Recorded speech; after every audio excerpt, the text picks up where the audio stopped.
کتاب میں بیٹھی ساجد صادق کے والدین اور جملہ فیملی مہمان، نیشنل لیول پارٹی کی مرکزی صدر محترم فیاض صاحب، سلام شفیق صاحب، مختلف پولیٹیکل پارٹیز سے بلانگ کرنے والے محترم دوستوں، عوام علاقہ، ساجد صادق شہری کی یاد میں اس پہلی برسی میں ہم سب ان کی یاد میں جمع ہیں۔ یہ علاقہ بڑا زرخیز علاقہ ہے، یہ تھوڑا سے لے کے یہ پورا دلی ہے، اس میں بڑے کمپیٹنٹ اور بڑے پاس ریڈی لوگ پیدا ہوئے ہیں، لیکن ایک بدقسمتی اس علاقے کی یہ رہی ہے کہ بہت سارے لوگ وقت سے پہلے اس دنیا سے رخصت کر گئے، بڑے بڑے نام اور بڑے بڑے کریکٹر، ان میں ایک نام ساجد صادق کا تھا۔ میں اکثر کہتا رہتا ہوں کہ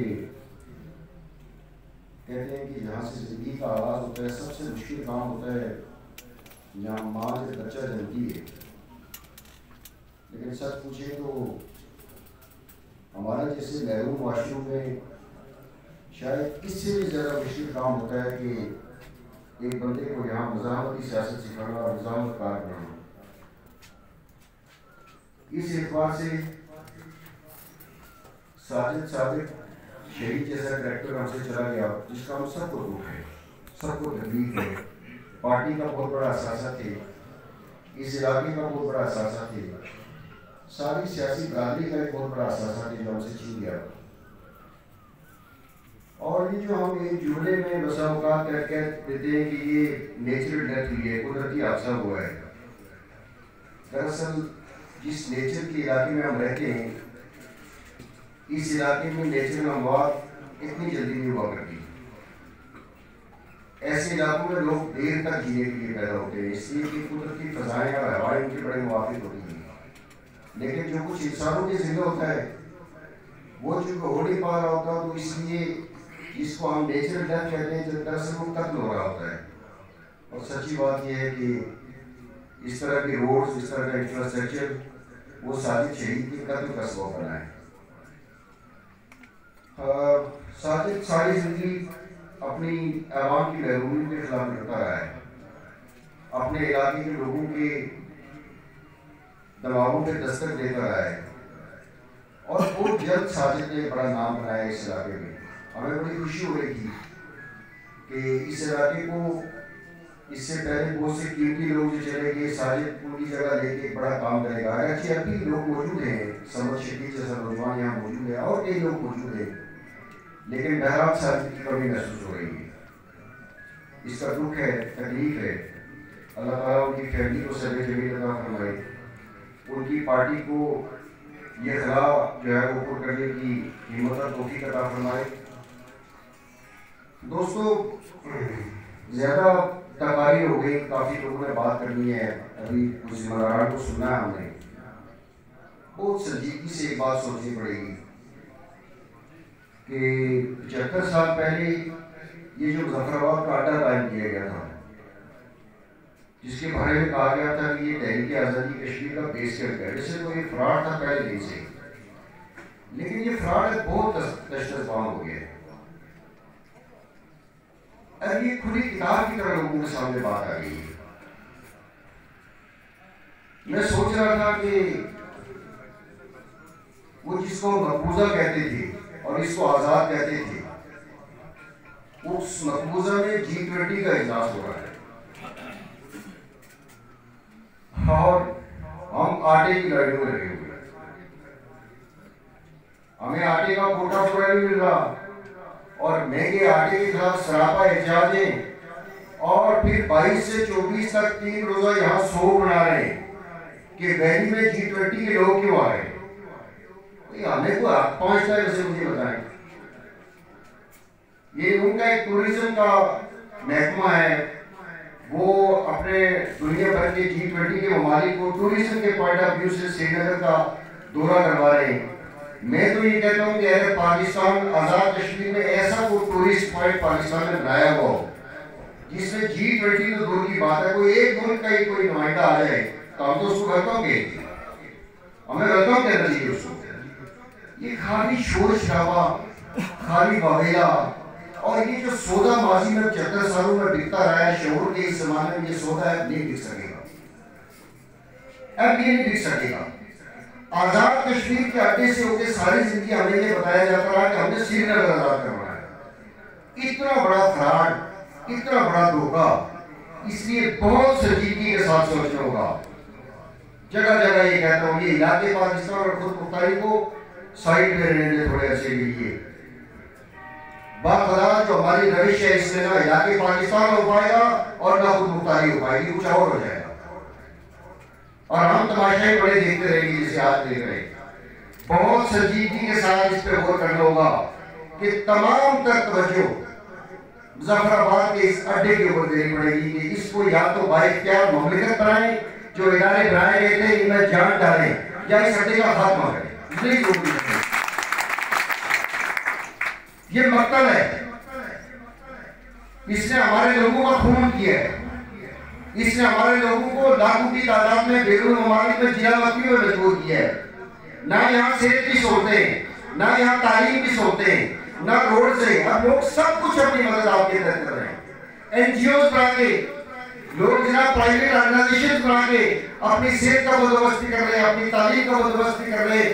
لوگ اب خود روڈیں بھی بنانا شروع ہو گئے. تو یہ جو سہولتدار ظفر آباد میں 53 کے ایوان میں بیٹھے ہوئے یہ کیا کر رہے ہیں؟ بکاؤ مال ہے، منڈی میں پڑا ہوا سستا مال جس کی کوئی قیمت نہیں ہے، مفت بکتا جگہ. اس بات کے پیچھے لگے ہوئے، اس کے اوپر بڑی سنجیدگی سے سوچنا پڑے گا. ساجد نے آپ کے کارڈوں پہ دستخط دی تھی. اس نے کہا تھا کہ نمائندگی ان جیسے لوگوں کا حق ہے کہ جو ریاست کو آزاد دیکھنا چاہتے ہیں، یہاں لوگوں کی آزادی کی لڑائی لڑ رہے. باخدا کسی پاکستان سے کوئی نفرت نہیں آ رہے. پاکستان اپنی خیر بنائے، پاکستان جن حالات سے گزر رہا ہے اور یہ پورا ریجن جن نئی سرپندیوں سے گزر رہا ہے، اس میں آپ کا فیوچر اس سے بھی زیادہ تاریخ ہو جائے گا. اس لیے بڑی سنجیدگی کے ساتھ اس پہ سوچنا پڑے گا، غور و فکر کرنا پڑے گا. آصف اختر صاحب بہت خوبصورت بات کر رہے تھے، بیرسٹر صاحب، نوجوان بیرسٹر صاحب بات کر رہے تھے. یقین کیجئے سر کوئی بہت بڑا ڈیفرنس نہیں ہے، کوئی بہت بڑا ایشو نہیں ہے. ہم صرف اتنا چاہتے تھے کہ ریاست آزاد ہو جائے. آپ کہتے تھے پاکستان بن جائے. نہ یہ آزاد بھی نہیں، پاکستان بڑی وہ تو کچھ بھی نہیں. 75 سال سے چوتھی نسل جا رہی ہے، نہ آپ کی بات مانی گئی نہ ہماری بات مانی گئی. اب کچھ تیسری بات بیٹھ کے سوچنے لگنی چاہیے کہ یہ مقدمہ بعد میں لڑیں گے کہ آزاد ہوئے پاکستان کے ساتھ جائے. پاکستان خود رہے گا تو اس کے ساتھ جائے گی، ہم بھی خود رہیں گے تو نہیں آزاد ہوگا. کم از کم ان لوگوں کے جو بنیادی حقوق اور بنیادی مسائل ہیں ان کے لیے آزاد کشمیر میں کوئی انفراسٹرکچر بنایا جائے، آزاد کشمیر کے لوگوں کے مسئلوں کو حل کیا جائے. ہم تو آج بھی اس پہ پورا سیاسی یقین اور اعتماد کرتے ہیں کہ جب تک کوئی قوم آزاد نہ ہو اس کے بنیادی مسائل کبھی حل نہیں ہوتے. آپ کو معلوم ہے بیرسٹر صاحب، آپ ڈھائی کے اسٹوڈنٹ ہیں، آپ کو معلوم ہے کہ آزاد کشمیر میں آئینی اور قانونی طور پر پابندی ہے کہ یہاں بیرونی انویسٹمنٹ نہیں کر سکتا. آئینی پابندی ہے، محض و مذاق نہیں ہے. یہاں آئینی اور قانونی پابندی ہے کہ آپ دنیا کے ساتھ کوئی ڈیل نہیں کر سکتے، آپ کوئی انڈسٹری ڈیولپ نہیں کر سکتے. آئینی اور قانونی پابندی. آپ ایکٹ 74 کی وہ دفعات پڑھ کے دیکھیں کہ پاکستان کے انتظام میں کون سی جگہ پہ لوگوں نے انتظامیہ اٹھائی گئی ہے. اتنا یعنی 35-40 لاکھ کی آبادی میں 53 اسمبلی ممبران، 3 ڈویژن، 10 ضلع، 3 کمشنر، 10 ڈپٹی کمشنر اور 32 اسسٹنٹ کمشنر. اتنا بڑا نو لشکر بنایا گیا ہے اور 28 ارب کا بجٹ خرچے کرنے کے لیے 130 ارب کی جو سروس سسٹم کے اوپر بجٹ کر رہا ہے. 28 ارب کا خرچ کرنے کے لیے یہ مذاق نہیں ہے. اتنا بڑا مذاق دنیا میں کہاں ہوتا ہے؟ ایک ڈپٹی کمشنر پورے راولپنڈی کو چلا رہا ہے، راولپنڈی ضلع کو جس کی آبادی آزاد کشمیر سے زیادہ ہے. اتنا بڑا دھوکہ ہوا دیا گیا، اتنا بڑا فراڈ لگایا گیا اور دعوے یہ کیے جاتے تھے کہ ہم سری نگر آزاد کروائیں گے اور ہم جناب دہلی تک جائیں گے، پتہ نہیں کیا کلمے کی بنیاد پہ جائیں گے. اتنا بڑا فراڈ، اتنا بڑا دھوکہ. اس دھوکے کے خلاف عراق پسند ہو یا خود مختاری کا حامل ہو، اسے اس بات پہ یقین کر لینا چاہیے کہ ظفر آباد میں ایک ایوان بنا کے انہیں دیا گیا. بھائی کہا گیا یہ صدر بیٹھا ہوا ہے جس کو پل کے پار نہیں جاتا، کہا گیا یہ وزیر اعظم ہے جس کو آزاد پٹل کے پل کے پار نہیں جاتا، سپریم کورٹ دیے گئے، ادارے دیے گئے، لیکن اتنے بیچوانے اتنے کسے پھٹے کہ جن کی بات پاکستان کا ایک عام آدمی سننے کے تیار نہیں ہے۔ ہم ریئیکشنری ڈاکٹر صاحب آخری بات کرتے ہیں آپ سے امید ہے کہ آپ بات کریں اس پہ اور کرتے ہی رہتے ہیں۔ ہم نے بھی اکثر ریئیکشنری پالیٹکس کی، ہماری بھی ساری سیاست کو حکومتی نوٹیفکیشن آ گئے بجلی کے متعلق ہم اس کے خلاف کھڑے ہو جاتے ہیں، کوئی آرٹیکل نوٹیفکیشن آ گئے اس کے خلاف کھڑے ہو جاتے ہیں، کوئی اور اچھے ہو جائے تو پدری ترمیم آ جائے۔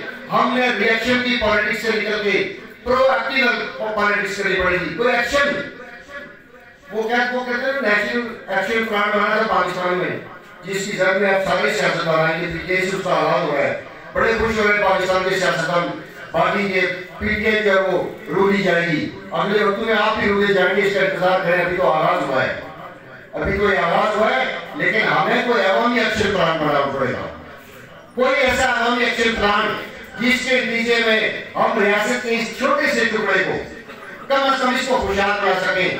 اور وسیع صاحب بہت خدا ہم لوگ جو یہاں کھڑے ہو کے تقریریں کرتے ہیں نا جس مقبوضہ کشمیر کے بارے میں، وہاں بجلی کے بل کا ایشو نہیں ہے، وہاں خدا کی قسم آٹے کا ایشو نہیں ہے، وہاں آٹے دال چینی کے بھاؤ کا ایشو نہیں ہے۔